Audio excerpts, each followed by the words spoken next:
ازيكم عاملين ايه؟ يا رب تكونوا بخير. معاكم مستر فادي ايمن، والنهارده هنتكلم على التناسب. التناسب هتلاقيه عندك في اولى اعدادي الترم الاولاني، اول درس في التناسب. تعال كده نقول كام فكره مهمين في التناسب. يعني ايه تناسب؟ هو تساوي نسبتين او معدلين على الاقل. يعني مثلا لو انا قلت لك مثلا تعال نخبي دي، لو قلت لك النص، هل الواحد على التنين يساوي 4 على 8؟ يساوي. لو انت اختصرت الأربعة على 8 اختصرت هيطلع لك برضو نص. خلاص. طيب لو حطينا 5 على 10 برضو تساوي دي تساوي دي. ليه؟ كلهم في الآخر هيساوي نص. لو اختصرت الخمسة على 10 يطلع لك برضو نص. يبقى تساوي نسبتين أو أكثر، ده بنسميه تناسب. أو معدلين.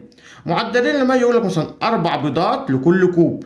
لو انت مثلا ماما في البيت هتعمل لك كيكه ولا حاجه، فمثلا يعني 4 بيضات لكل كوب. يبقى لو عندي كوبين يبقى كام بيضه؟ يبقى 8 بيضات. يبقى 8 بيضات التمانية على 2 كوب هي 4 على 1.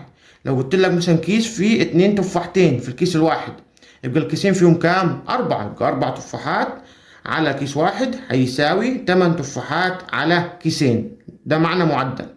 طيب ايه شرط التناسب عشان اقدر اقول ده يساوي ده؟ ايه الشرط بتاعه؟ قال لي حاصل ضرب الطرفين يساوي حاصل ضرب الوسطين. حاصل ضرب الطرفين بيساوي حاصل ضرب الوسطين. يعني لما اضرب مقص بالبلدي كده بسهوله، لما اضرب مقص لازم الناحيه تطلع زي الناحيه دي. تعال نشوف. لما اجي اقول لك هنا تعال نضرب ده في ده وده في ده. 4 في 6 بكام؟ ب24. طيب 3 في 8 بكام؟ برضه ب24. طالما ده تساوي ده يبقى دول مالهم متناسبين، يبقى النسبة الأولى بتساوي النسبة التانية، وده بنسميه التناسب. طيب هنا في سؤال، تعال نشوف. حدد أي من الأزواج النسب يمثل تناسب. لو عملنا مقص طلع الطرف الأيمن قد الأيسر، الطرف الأيمن قد الطرف الناحية التانية، يعني الطرف اليمين يساوي الطرف الشمال، يبقى دول مالهم متناسبين. تعال نشوف. اضرب 3 في 10 ب30.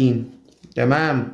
طيب 6 في 8 ب48. هل ال30 تساوي ال84؟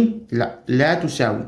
يبقى ده لا يمثل تناسبا، يعني ده مش تناسب، يبقى نقول له لا يمثل تناسبا. طيب تعال نجرب في دي. 8 في 15 لو ضربناها بالآلة هيطلع لك كام؟ 120. طيب 10 في 12 برضه ب120. هل ده تساوي ده؟ الاتنين يساووا بعض، يبقى ده تمثل تناسبا. تمام. طيب تعالوا نشوف السؤالين دول. بيقولوا عايزين نعرف هل في تناسب ولا لا. تعالوا نضرب. لو جبت الآلة ضربت 5 في 14 هيطلع لك ب70.